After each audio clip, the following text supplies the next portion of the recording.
ROI, return on investment. എന്താണ് ഈ ഒരു കാര്യം എന്ന് പറഞ്ഞാൽ നമ്മൾ ബിസിനസ് റിലേറ്റഡ് ആയിട്ടും ഇൻവെസ്റ്റ്മെന്റ് റിലേറ്റഡ് ആയിട്ട് കോമൺ ആയിട്ട് കേൾക്കുന്ന ഒരു ടൈമാണ് ROI എന്ന് പറഞ്ഞാൽ. അപ്പോൾ സിമ്പിളായിട്ട് പറയുകയാണെങ്കിൽ ഇത് എത്ര വലിയ കാര്യമൊന്നുമല്ല. ഞാനിപ്പം ഒരു 5,000 രൂപ ഒരു കാര്യത്തിൽ ഇൻവെസ്റ്റ് ചെയ്തു, എനിക്ക് കിട്ടി 10,000 കിട്ടിയെന്ന് വിചാരിക്കാം.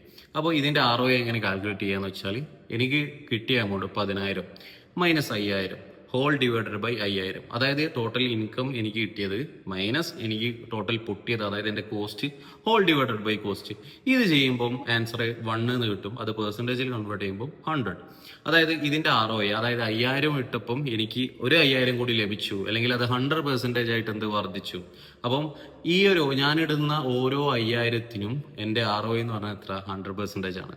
അപ്പൊ ഇങ്ങനത്തെ രീതിയിലാണ് ബിസിനസ്സിലായാലും എവിടെയായാലും സിമ്പിൾ ആയിട്ട് നമ്മൾ കാൽക്കുലേറ്റ് ചെയ്യുമ്പോൾ ROI ചെയ്യാം. ഇപ്പൊ പൈസന്റെ രീതിയിൽ മാത്രമല്ല, നമുക്ക് പല രീതിയിൽ ഇത് കാൽക്കുലേറ്റ് ചെയ്യും. അതായത് ഇപ്പൊ നമ്മൾ ഒരു റിട്ടേൺ ഓൺ ഇൻവെസ്റ്റ്മെന്റ് എന്ന് പറയുമ്പോൾ, അതായത് നമ്മൾ റിട്ടേൺ ആയിട്ട് കിട്ടിയ ചിലപ്പോൾ പൈസ ആയിരിക്കില്ല, എന്തെങ്കിലും പ്രൊഡക്റ്റീവ് ആയിട്ടുള്ള കാര്യങ്ങളായിരിക്കും, അല്ലെങ്കിൽ നമുക്ക് എന്തെങ്കിലും ബെനിഫിറ്റ്സ് ആയിരിക്കും, കാര്യങ്ങളായിരിക്കും. അപ്പൊ അങ്ങനെയൊക്കെ ഉണ്ടാവും. അപ്പൊ നമ്മൾ സിമ്പിൾ ആയിട്ട് പറയുമ്പോൾ ഇത്രയേ ഉള്ളൂ.